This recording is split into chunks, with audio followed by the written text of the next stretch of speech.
Well, many thanks for joining us. You're watching QTV and we're broadcasting live from our studios on Caraba Avenue. And this is the news with me, Ansmane Sonyasi. Our headlines this evening: amidst the increasing rate of the spread of the Omicron variant, leading to the introduction of new COVID-19 restrictions across the world, the Gambia's Minister of Tourism has expressed concern over the situation. 250 personnel of the Gambia Armed Forces have left the Gambia for Turkey to attend 3 months intensive training.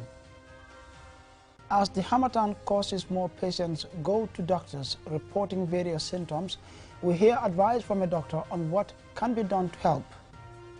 And we speak to some people who tell how and why they got into petty trading. But stay tuned as we bring you more on these and other stories.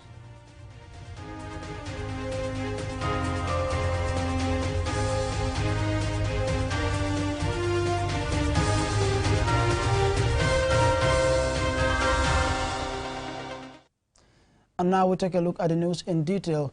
Amidst the increasing rate of the spread of the Omicron variant leading to the introduction of new COVID-19 restrictions across the world, the Gambia's Minister of Tourism has expressed concern over the situation, warning that it will have an adverse effect on our tourism sector and that the only solution is for the population to get vaccinated. Mohamed Choi reports. Once again, over the tourism industry, in a world still battling a COVID-19 pandemic that continues to devastate the global economy. The tourism sector was witnessing green shoots of recovery until a new COVID-19 variant, Omicron, emerged in recent months, spreading at breakneck speed. This has led to new restrictions being imposed across the world, including in Europe, a major international source for tourists to the Gambia. This trickle-down effect of the problem on our tourism industry is a cause for concern for Hamad Nkeba, the Tourism and Culture Minister. It will have very, very adverse impact in our tourism sector, no doubt about that, because we have guests coming from Holland. So if Holland goes into a lockdown, that means automatically tourists cannot fly out of Holland. The tourism industry is a major contributor to the Gambia's economy, accounting for more than 20% of GDP. The tourist season in the Gambia begins in October and lasts until April. This year, while the season is progressing, there have reportedly been many flight cancellations due to the coronavirus pandemic. The tourism minister sees vaccination as the only way to return to normalcy and to ensure the tourism industry remains viable. And the key word here is get vaccinated. And I think that's what we need to do. It is an unpredictable virus. Anytime you think it's settled down, something comes up again. So the solution is we need to go and really get vaccinated. And if Gambians will listen and go and get vaccinated, it will make a big difference for us. Because the more your population is vaccinated, the more the people are freer to come. In the face of the new variant affecting some parts of the African continent, including Senegal, the Gambia is experiencing a low uptick in vaccination coverage due to vaccine hesitancy. This hesitancy has led to the expiration of about 28,000 COVID-19 doses and 80,000 more expected to expire in a few days. To address the problem, the Health Ministry has launched a nationwide house-to-house vaccination campaign. Here is Modu Njai, the Director of Health Promotion and Education. But really it's a concern, but for us to be able to move away from all these challenges, my message is that we need to come out in our numbers to get vaccinated. The vaccination teams are already available. So if anybody cannot meet the vaccination teams in your community, you just visit the nearest health facility, you will get vaccinated. You will get the vaccine there and they'll vaccinate you. But also, if you also cannot go to the nearest health facility, but you still need more information about the team around your area, you can just call it 1025. They will direct you because they have the schedule. They can be able to tell you where you can go to get your vaccination. The Gambia's tourism industry supports over 42,000 direct jobs and is a source of another 40,000 indirect jobs. The sector generates about $85 million in foreign exchange earnings, making it the largest foreign exchange earner in the country, according to a UNDP report in 2020. Due to the COVID-19 pandemic, tourist arrivals fell from 235,000 in 2019 to below 90,000 in 2020, according to the International Monetary Fund. All this, coupled with the new variant, the recovery of the tourism sector remains vulnerable. Mahmoud Lamin Choi, QTV News. 250 personnel of the Gambia Armed Forces have left the Gambia for Turkey to attend 3 months intensive training. The QRF-3 contingent replaces QRF-2, who returned home a fortnight ago from a similar training exercise. Babukar C reports. The contingent departed Banjul in the early hours of Sunday from the Banjul International Airport. The 250 men and women will undergo similar training to that of QRF-2 and will be expected back in the country in 3 months' time in preparation for UN deployment missions. The contingent was bid farewell by the Deputy Chief of Defence Staff, Major General Mamat Ocham, and other senior officers of the Gambia Armed Forces. Addressing the contingent at the foot of the aircraft before departure was Her Excellency, the Turkish Deputy Ambassador to the Gambia, Dilara Salmali, who advised the soldiers to make the good use of the training as our country continues to support the Gambia in equipping our security sector. Thousands of Gambian soldiers have received Turkish trainings and Turkish language courses. This helps build the relationships between our two countries. Turkey has a vast knowledge in international crisis management and security. To be able to share this knowledge with Gambia is very good for us.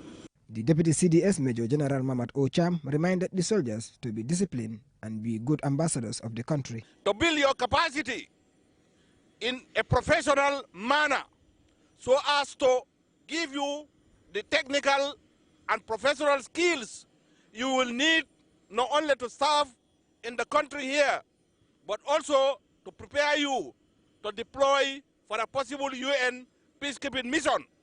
And this is just to remind you that you are going to represent the Gambia Armed Forces in a friendly republic. You are going to be how they are going to judge the Gambian Armed Forces. Your comportment, your behavior, and your morals is going to go a long way to give a good impression of who we are as a people and as a nation. Major General Cham challenged the 250 soldiers to emulate from the QRF-2, who just returned home days ago, and asked them to surpass that record while thanking the Turkish government for their support. On behalf of the Chief of Defence Staff, and on behalf of the Minister, and indeed on behalf of the President and Commander-in-Chief of the Gambian Armed Forces, to thank and recognize the magnanimous support and great brotherly help that the Sister Republic of Turkey is giving the Gambia Armed Forces in our security sector reform.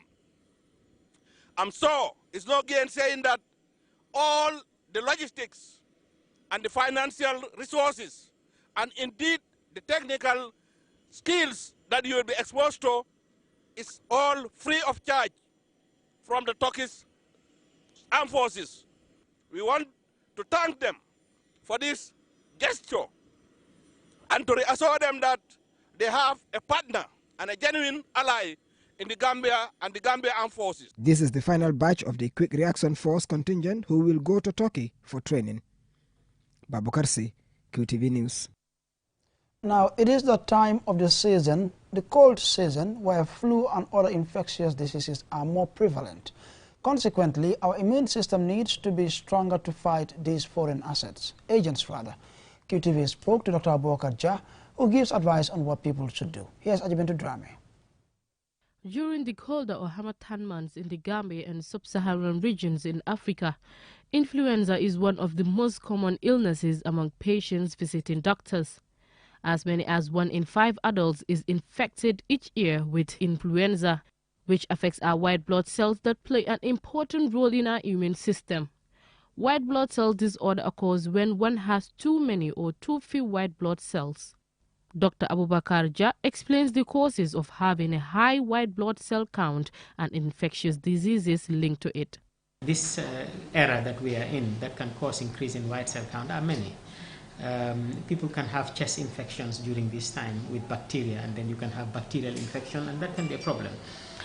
People can have a COVID virus, and that can be a problem. And the COVID virus can also predispose you to get infection inside your lung, which can also cause bacterial infection. So at this time, there may be lots of people who are having high white cell count, but having a high white cell count alone is not a diagnosis, something that a doctor has to look at and decide where to go with it. Dr. just says, as the coronavirus is still lingering, it is important for people to be extra cautious. We've been lucky so far that we've not had a very big outbreak. But some of the hospitals are beginning to report that more people are coming with flu-like symptoms, and if they are tested, some of them are becoming positive. So we have to do the usual things that we need to do, which is to distance ourselves from each other, 1 meter apart at least, to wear masks whenever we're with other people that we don't normally live with, to wash our hands frequently, and also to take the vaccine. The vaccine is what is saving many people now, especially in the places where the infection rates are high. A high white cell count may also be a sign of physical or emotional stress. People with particular blood cancers may also have high white blood cells counts. Dr. Ja advises people to refrain from self-diagnosis and self-medication.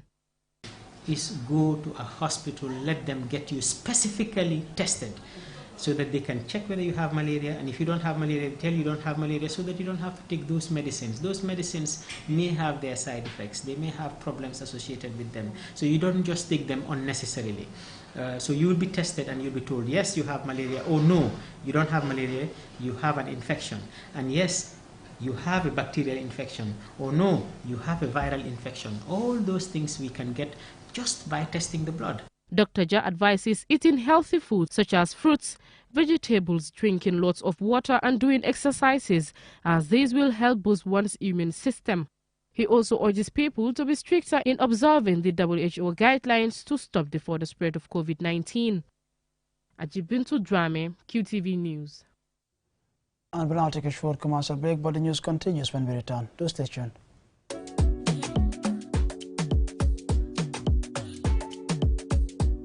Q-City New Year's Eve Gala. It's the time of the year again. Time to end it with a bang and in style.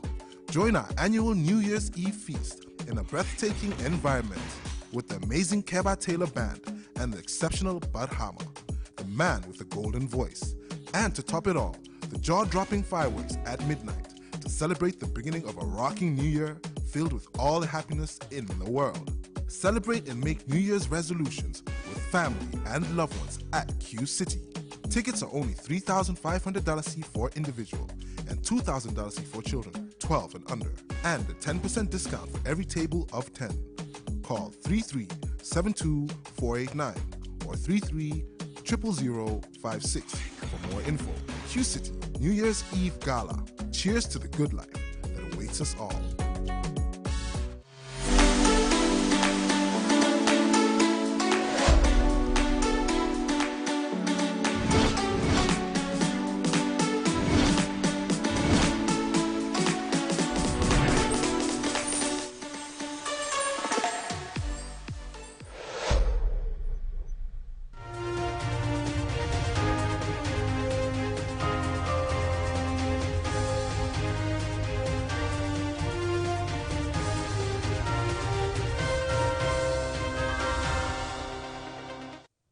Welcome back from that short commercial break. Be reminded you're following QTV News, coming to you live from our studios on Kairaba Avenue, and I am Ansmane Sonyasi.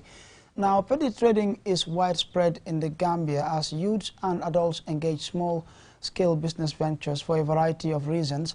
On Tuesday, QTV Zainab Hydra visited some individuals in the sector, and this is what she found. According to business analysts, about 20% of petty trading businesses fail in the first year.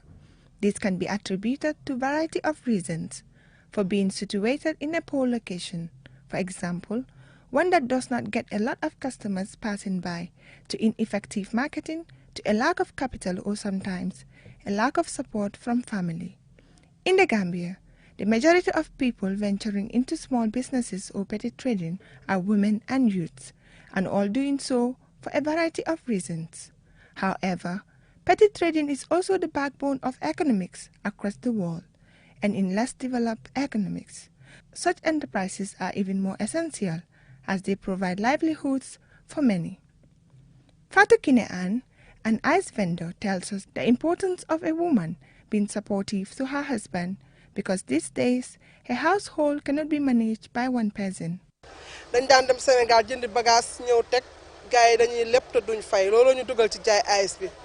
I have been going to Senegal to get various things to sell, but that business wasn't going too well.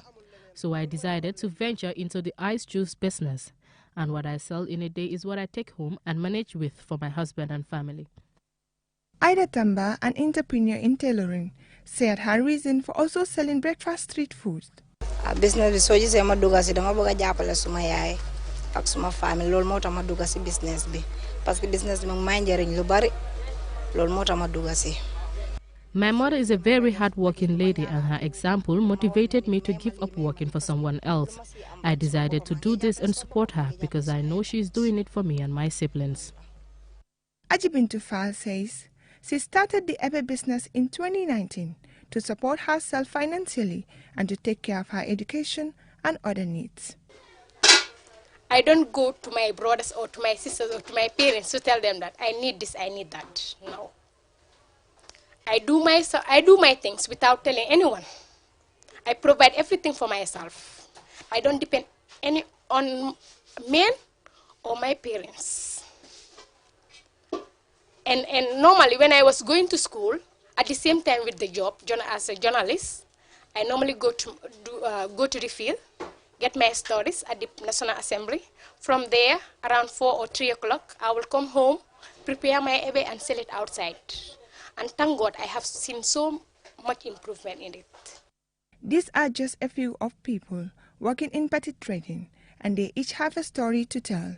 And from what we heard, with dedication and hard work, one can succeed and strive doing petty trading.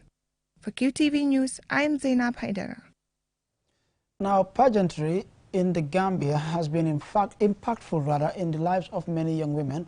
Some say it not only boosts one's self-confidence, also gives them a platform to exhibit hidden talents. Farisi Sanyang went out to interview beauty queens on how it has impacted them. Even though there is a common perception that these pageants are all about beauty, but there is more to it than just beauty. From those we spoke to, for them, beauty pageants develop self-confidence, skills, and create platforms for girls to create a positive change in society. Aminata Sise, the former queen of UTG 2018, reveals how pageantry has positively impacted her life. This is a passion that I have since I was going to primary school, and I got the chance to take part. That was in 2018 at UTG when I decided to contest under the School of Arts and Sciences 2018. And to my surprise, I won. I was the winner for Face of Sosa, the first queen Sosa ever produced. So I was like, wow, so I can really do this. And that really motivated me to also take part in leadership. I take the mantle of leadership by serving them as the vice president on the School of Arts and Sciences, and then that gives me another chance to also exercise my skills and also contribute immensely towards the development of arts and science, particularly in University of the Gambia. Okay, in the Gambia. Aissatou Jaite, Face of Beauty Gambia 2020, explains how pageantry have impacted her life. I got to know a lot of things during my research process. I learned a lot of things. I met new people, and then it gave me recognition that I'd never had before. I was a very quiet person. I was usually very reserved. Like right now, I am the brand ambassador of Black Scissors. It's tailoring couture. So it opened a lot of doors for me. I got a lot of things from being a beauty queen. Right now, I own a plot of land, and I won 50,000 as well during that competition. Zainab Haidara, Miss Global Africa 2021, says that pageantry has given her a platform to impact a change, that is mental health. 9 national crowns, 1 international crown, that is the Miss Global Africa 2021, the first international crown in the Gambia. Through pageantry, my voice has been heard and my mental health advocacy has been recognized. Lamin Imit Nyang, a beauty pageant promoter for almost a decade, explains why he ventured into organizing and promoting pageantry. Definitely, of course, yes. Well, even to travel to another country exposure. We send pageantry to Miss Tourism World, Miss Tourism Africa. We send pageantry to Miss University. So, alhamdulillah, they are exposing themselves. So, as of now, people are knowing Gambia through pageantry. Recently, one of your staff went to Nigeria and he came out to the crowd. So, people will know us Gambia to another level. This is our country. Everybody should try your own way to expose your own people to another country. A beauty pageant is a competition that has traditionally focused on judging and ranking the physical features of the contestants. Pageants have now evolved to include inner beauty, with criteria covering the judging of personality, intelligence, talent, character, and charitable involvement through private interviews with judges and answers to public on-stage questions. Pageantry have greatly impacted girls positively, boosting the self-esteem of young, thus improving their skills and helping them realize their potential. For QTV News, I am Fadisi Sanya. Now, road traffic accidents continue to be a concern in the country as the country's poor road accident figures show no sign of improving. A 22-seater passenger van heading to the Combo somersaulted due to a burst tire. Bakari Balda visited the scene and this is his report. The accident happened at Buiva Village in Jara Central. According to some eyewitnesses, the passenger vehicle was also loaded with bags of charcoal and granules heading to Combo. When the tire punctured, the driver lost control and the vehicle plowed into the bush and somersaulted. Suleiman Jado, a herdsman who was looking after his cattle by the roadside, was the first eyewitness to reach at the scene. He explains what he saw. The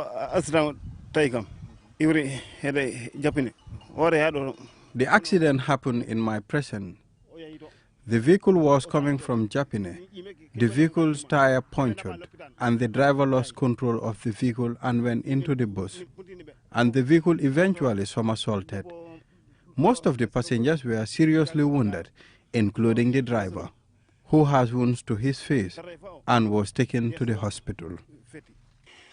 Kadi Mane, another eyewitness from Buiva Village, who was harvesting at her rice field, explains what she saw and how she managed to help the victims trapped in the wreckage. The accident happened while we were harvesting in our rice fields. We saw the vehicle coming from the east heading to Combo. Suddenly we heard the tire explode and the vehicle ran into the bush and fall over. We ran and helped put the injured in vehicles to be taken to hospital. Nyamo Bajinka, also from Buiva Village, explains the terrible conditions of some of the casualties before the ambulance arrived. No one died on the spot, but one of the ladies, the way I saw her, she was seriously wounded. There were no deaths in this accident. However, 10 people were hospitalized, with 2 admitted at Jarasoma District Hospital, 6 were referred to Farafenni General Hospital, and the 2 who are in a critical condition were rushed to Edward Francis Tumol Teaching Hospital in Banjul. Reporting for QTV News, I am Bahar Balde. All our prayers and thoughts are with them, and I'm afraid that is all about it for this bulletin. But before we take a leave of you, here's a recap for main headlines. Amidst the increasing rate of the spread of the Omicron variant leading to the introduction of new COVID-19 restrictions across the world, the Gambia's Minister of Tourism has expressed concern over the situation. 250 personnel of the Gambia Armed Forces have left the Gambia for Turkey to attend 3 months intensive training. As the Hamatan causes more patients to go to doctors reporting various symptoms, we heard advice from a doctor on what can be done to help. And we spoke to some people who tell how and why they got into petty trading. Well, that is all we have for you for this bulletin, but do join us at 10 p.m. for another bulletin. Thanks for watching.